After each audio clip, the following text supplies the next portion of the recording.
Hi everybody, this is Mrs. Ellsworth. And so far we have talked about waves, we've talked about how that we can get interference with them, and then we have brought this whole idea into sound, with sound creating waves also in a spherical shape around whatever is making that disturbance that creates the sound. And we have also talked about several properties of sound, but now let's talk about music. Okay, and what is the physics of the music? We call this musical acoustics when you take a course in college on this. Anyway, when we talk about music and the sound created by waves, it comes down to harmonics. And harmonics is talking about a fundamental, the lowest frequency that creates a standing wave, that creates this vibration, that creates a tone, is called the fundamental frequency.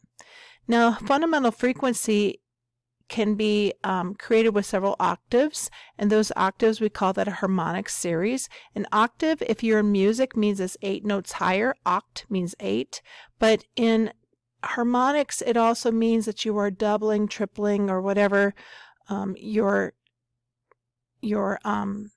frequency. In some cases it's the first, third, and fifth frequency of it. So it can be very different depending on what type, well, basically whether it's an open tube or else a closed tube. Okay, so let's go and look at this standing wave right here. We've got 2 nodes and 1 antinode. Okay, and this right here is called the fundamental frequency of like a chord. Okay, and then also of a closed tube.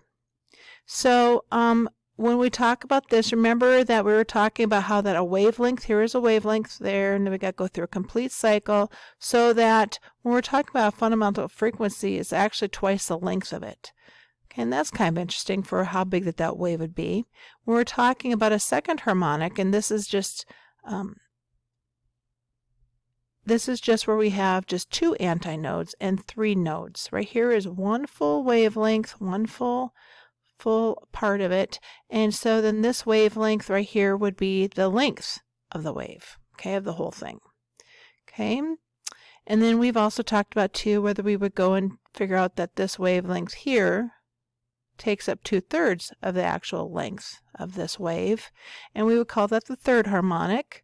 So now it's kind of showing some aspects that we know about waves and standing waves and those disturbances, and how that it is brought into the idea of harmonics, but we're still going to bring that idea with frequency. Okay, anyway, so right here is 1 full wavelength. Okay, and so this right here, this wave right here actually has 2 wavelengths within it. So a wavelength would be half of this full disturbance or wave. Okay, I'm going to be assigning this right here so that you'll be watching that too. Singing this note is impossible. It's really important to try and understand what she's thinking about. You know that I like those physics girls and potassium videos. Anyway, they're open and closed tubes. Now they're like pipe organs sometimes that have a closed top on them, and sometimes they are open. If they are open, the air that comes out of them is very different than if they are closed. So if they are closed, let's talk about the open ones first. If they are open, we've got an antinode at the bottom and an antinode at the top. So it's actually creating a shape. I've got it on the next page here, this shape right here if it's open on both ends. Remember that tube I had over the fire in class? Okay, the greatest disturbance is at the ends, and it had this wire mesh down here to create a greater disturbance here. And so when we put it over the heat, it would disturb it so much that it would take up this full tube here. Well, if you really think about a full wavelength here off to the side here, I'm going to draw it. Here we go. And so a full wavelength, this right here is just half of one. It's got 2 parts, antinode, node, and antinode again. And so our formula will show that. Okay, so let me go back to this now. And in here it even shows antinode, node, antinode. In your notes these pictures get kind of small, but here again now if we would go up a harmonic, okay, to the second one, now we're going to be getting more disturbance inside. There are more standing waves, so that you've got antinode, node, antinode, node, antinode.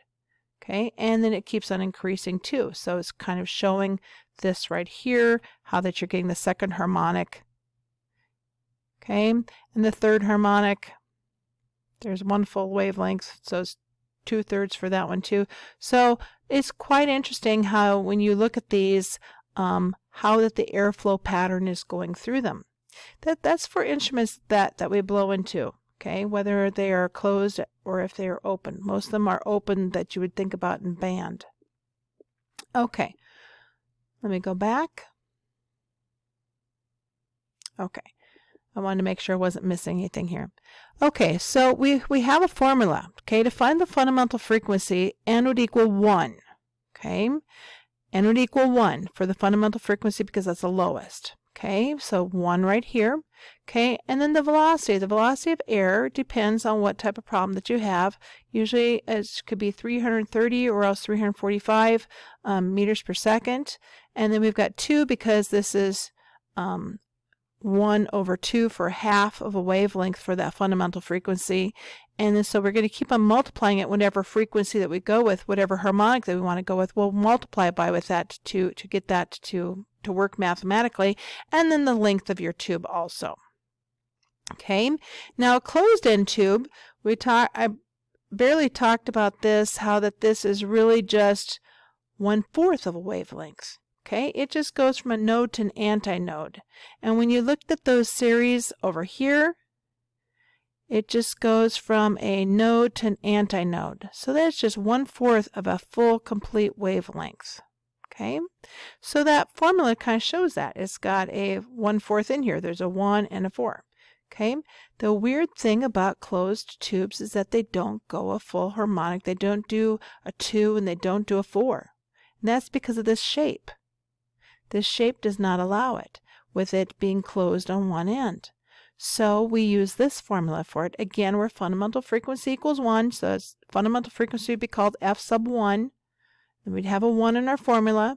Then whatever speed of sound that they give you, okay, and then times 4 times the length of your tube. Okay, then let's go and practice a problem. Okay, what are the first 3 harmonics in a 2.54 meter long pipe that is open on both ends? Okay, so that tells you that you've got open on both ends. It means that you've got a end could be a 1, 2, or 3, or even more.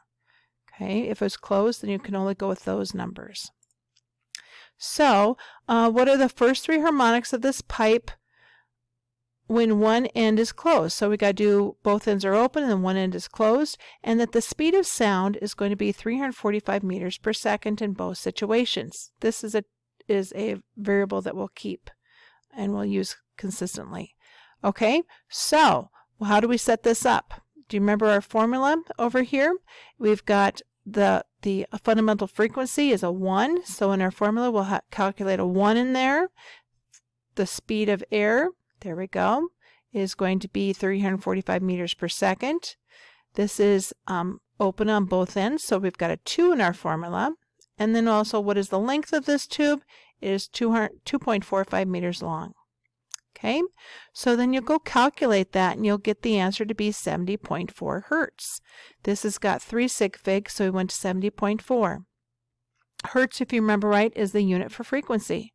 Okay, then what do you do for the next 3 harmonics? Well, you could go and put a 2 in here and a 2 in here, or you could just go and double this frequency here for your second harmonic. Okay, and since we can only have 3 sig figs, we'll round it up to 141. Okay, for the third harmonic, you're going to take your original fundamental and times it by 3. Okay, and then you've got your third harmonic there. Oh, I should have put hertz there, sorry. Okay, now it wants it for the closed tube. So this is the formula that has got a 4L down here, and you can only have the harmonics 1, 3, and 5.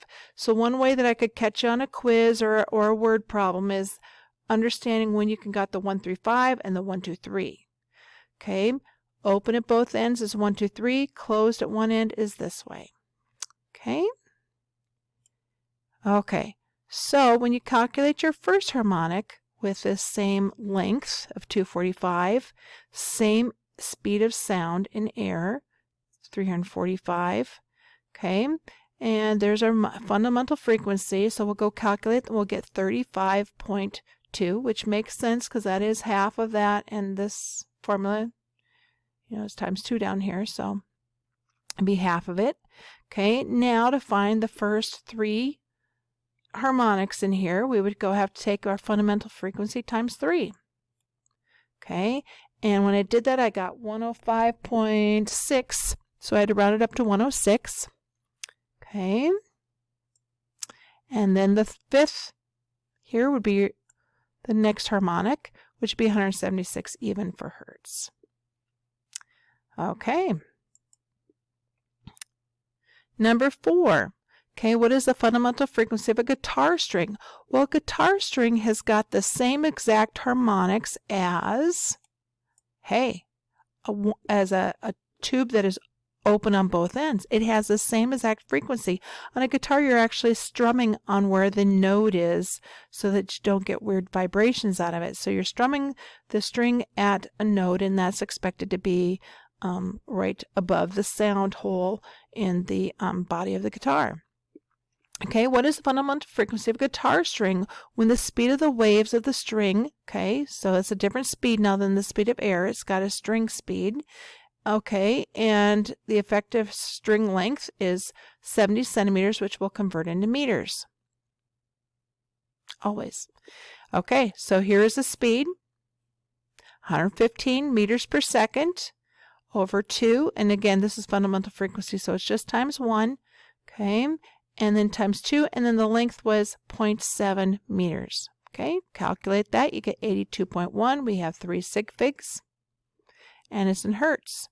Okay, and all they wanted was a fundamental frequency, so I don't need to do anything more with it.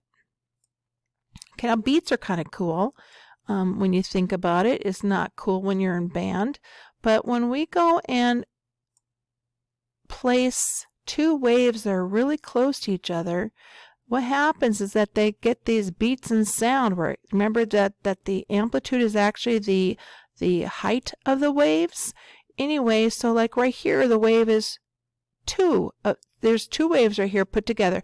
At this point right here, there are 2 wave heights added together.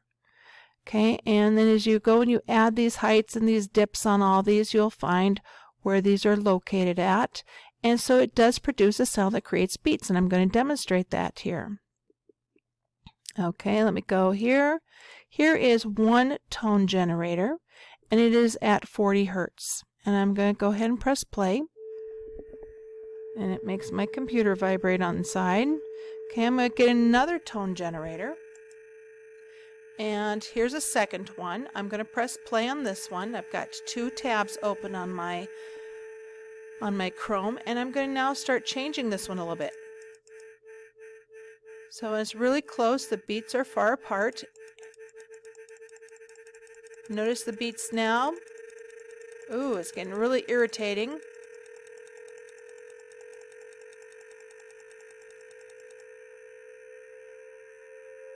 One tone is getting a higher in frequency. Well, why don't we go ahead and move it up to 800. See, that was 440 on the other one. Let me look. Yeah, 440. So we'll get this one up to... Oh, dang it. That's irritating. These are octaves. They should sound better than this, but my computer sounds like it's going to vibrate like crazy. Let's even go down to 220.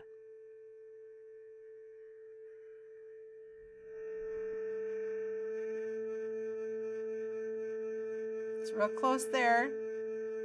Here's a harmonic. Oops, I can't quite get there. Oh, there's still beats pretty close there. So it's not real perfect, but you get the idea of it, how you can get beats when the tones are, ooh, they're terrible right there. That's called constructive interference when it does that. Let me stop one of these things. Get the other one shut off.